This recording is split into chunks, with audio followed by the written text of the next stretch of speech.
Hello, CRE 101 students. This is a screencast to go over some of the details in Chapter 2 from Becoming a Critical Thinker by Sherry Diesler. Chapter 2 is titled Values and Ethics, so let's get right into it. So there are a couple of critical terms that will be used throughout this entire chapter, values and ethics. Values we talked a little bit about in the screencast on values and valuing.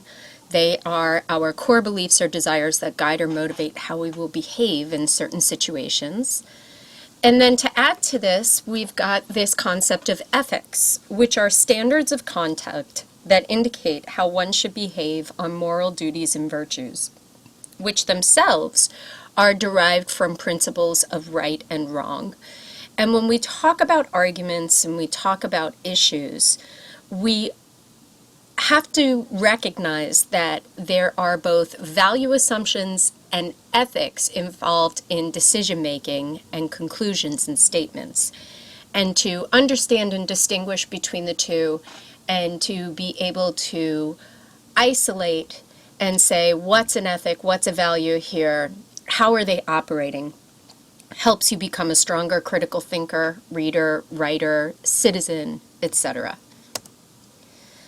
So there are value assumptions made in arguments, and there's also conflict involved because many arguments that we encounter are based on strongly held beliefs.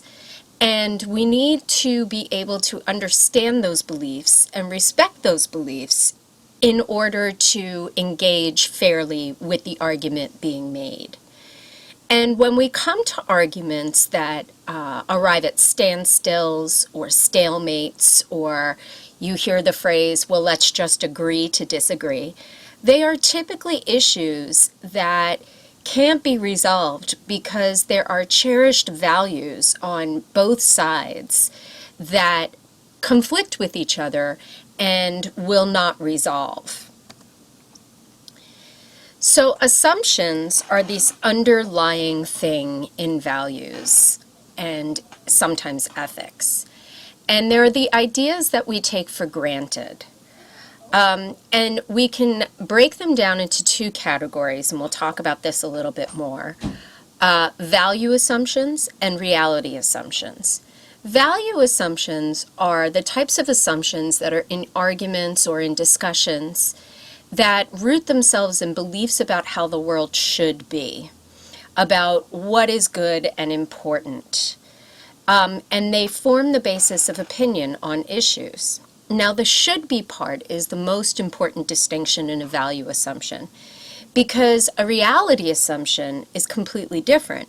It's beliefs about how the world is. So for an example, I've got value assumptions driving me as an educator, but I also have reality assumptions driving me as an educator.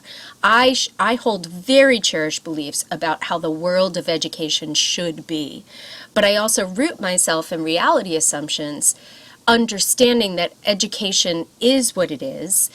It may come close to what I believe about what it should be, but it isn't. And understanding that, or even articulating that when I'm arguing with somebody about an issue in education, is important in the argument and the issues at hand. And then the reasons that we find in arguments can be also linked to assumptions.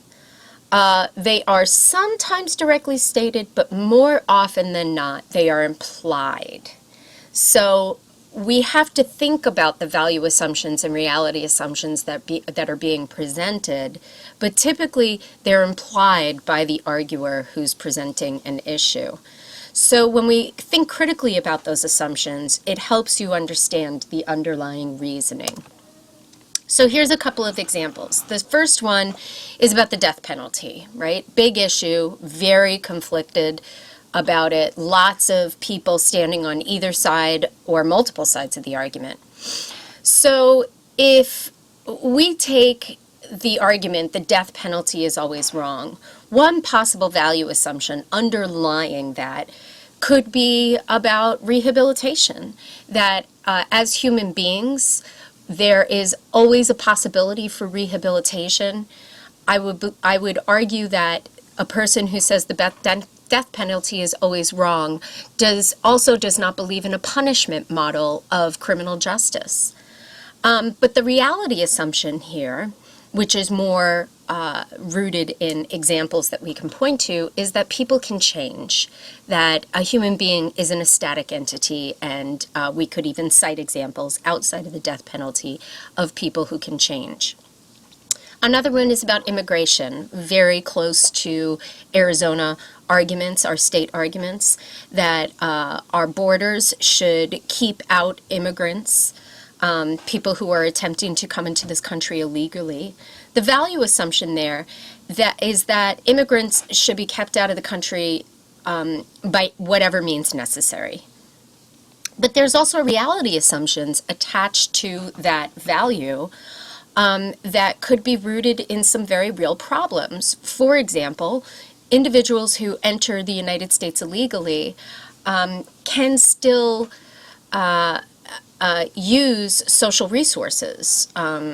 They still need medical attention, or they need jobs, and their children need to go to school.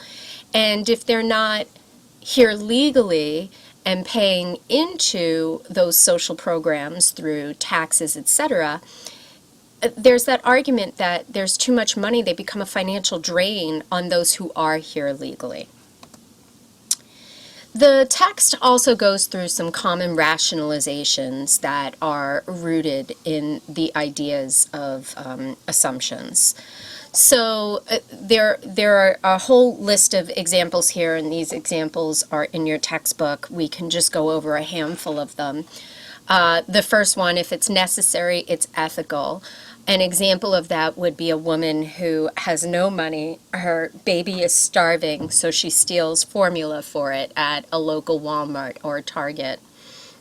That idea that we overlook the theft because the baby might starve is a common rationalization that people can take. Another one, looking down the list, is mob mentality. Everyone's doing it, that there's safety in numbers. I often see this, especially in adolescence when I taught high school, when a group of individuals would do something that they could rationalize quickly was okay because a lot of individuals were endorsing or supporting it, regardless of whether or not it was right or wrong. So think about the common rationalizations and make sure you understand the examples. Then the chapter covers some theories of ethical behavior. We've got quite a few. So the first is libertarianism. We promote the liberty of all. It allows for one's individual freedom. It does not restrict the freedom of others. There are some examples there. Make sure you read this part of the chapter and understand the theories of ethical behavior that are operating here. The second is consequentialism or utilitarianism. It holds that the ethical merit of an act is determined by the consequences it produces. And the value assumptions here are rooted in utility and the greatest good. What will promote the greatest happiness or the best outcome of the majority. Also called act utilitarianism and rule utilitarianism. Then we have egalitarianism, that behavior is considered ethical when equal opportunities and consequences apply to all people. That we should treat others as we want to be treated is the underlying value assumption. And that treatment in any case should be the same for all is an example of egalitarianism. Another theory is religious values. This is based on a spiritual truth that as human beings we should love God and love one's neighbor. The value assumptions underlying this theory is that ethical behavior should be based on biblical principles. Think of the Ten Commandments as a way that all people should be governing their lives. And the idea that we should conduct behavior in a manner that would honor the principles of God. And then finally, we have prima facie values. it's a system of universal ethical principles like honesty or respect for others. And the underlying assumption here is that values are considered to be self-evident and obvious to rational individuals of every culture. So these sort of, it's one of the most general assumptions that because we are human beings, because we are rational, educated individuals, we all honor honesty, integrity, fairness, responsible citizenry. And it avoids materialism and a self-centeredness way of thinking. So then the chapter wants you to think about the difference between ideal values and real values. So an ideal value is connected to an idea that we consider to be right and good, regardless of whether or not we can practice it. And a real value, and this is the distinguishing factor here, is a value we consider to be right and good and we act upon it.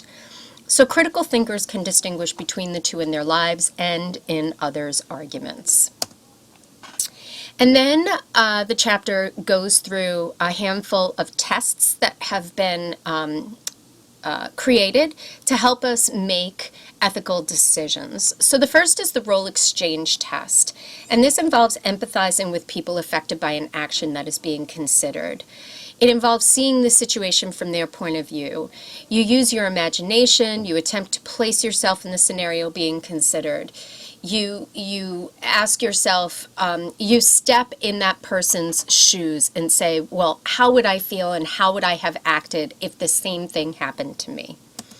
The second test is the universal consequences test, and this focuses on the general consequences of an action under consideration.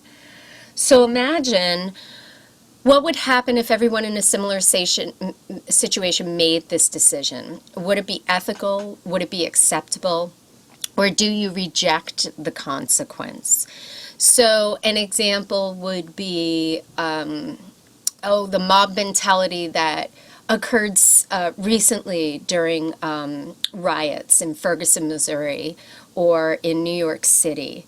A lot of people asked, well, why are you rioting? One person could be angry and lash out physically, but when a group of people make that decision, is it an ethical decision that was made? I would argue no. And I reject the consequence of that decision in that when mobs loot and raid due to anger or due to unjust policies, the consequences are that they damage the infrastructure of their own community even more. So the consequence doesn't really help the general issue at hand, which might be racial injustice or discrimination or unfair law practices. So that's the universal consequences test. In the next screencast, we'll go over the other three tests and the summary and last details of the chapter. So I'm going to end this screencast and start a new one. Hold on.